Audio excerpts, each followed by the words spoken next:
Let's start with your intro to chemistry and physics. That sounds like a great way to help students get used to those more advanced science classes that they're heading into. With that class, can it also be used as high school credit, or is this more of a preparatory science course? It can be used as a high school credit. It's really designed to be an eighth, ninth grade course. Okay. It's really a physical science class, but physical science isn't as descriptive.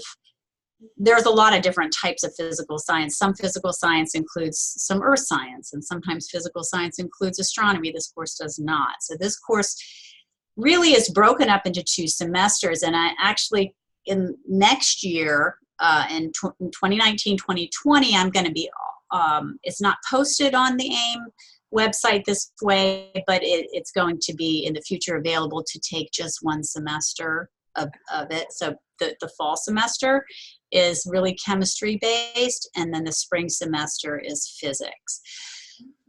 It's an introductory course, so you really cover almost all the topics of chemistry and physics, but just not in as much depth as you would in a full year course. You also don't need to have as much math background as you would, say, for the pre-AP chemistry or a physics course. So it's, again, it is an introductory course, but it goes a little bit farther than a lot of introductory courses. So I do throw a lot of my love of chemistry in there, and we do a lot of things that, labs, for instance, that you might not find in a lot of online physical science or introductory courses. Nice. That sounds great. And I love how the course description for that one, you talk about experiments that you get to do in this class as well. And that a lot of the materials can even be found at home, which is a plus for us homeschool moms. Right. Yeah, there's only a couple of items that you really need to purchase that are specialty items, like a scale. There's just a couple of items that I give a full list of all of that.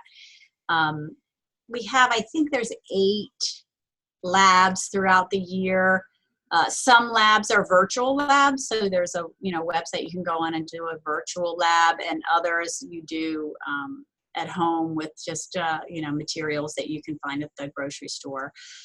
A couple of things that students really love is at the beginning of the year we do a very cool forensics lab. So the setup is that some evidence has been found, and so you're a forensic scientist, and you're going to determine whether this person committed the crime based on this evidence. So that's pretty cool, because that is really actually what happens in forensics labs.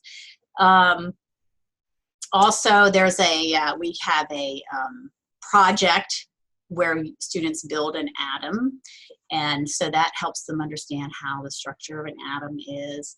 And then we do a really cool lab in our physics part that's it's also a project. It's a project that's a lab, and we do a egg drop soup where you attempt to prevent an egg from breaking using a parachute.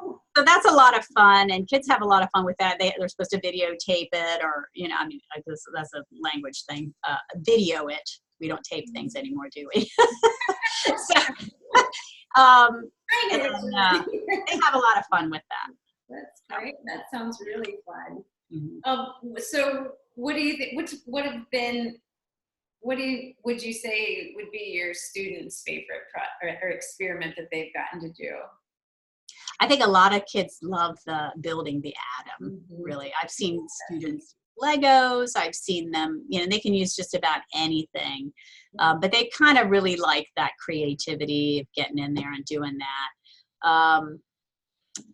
And then I know I'm actually thinking about moving the forensics lab a little bit later, because I think it's so near the beginning of the year, and I think kids really enjoy that, but it's just, you're sort of still getting your feet wet, but I think they really enjoy that one too.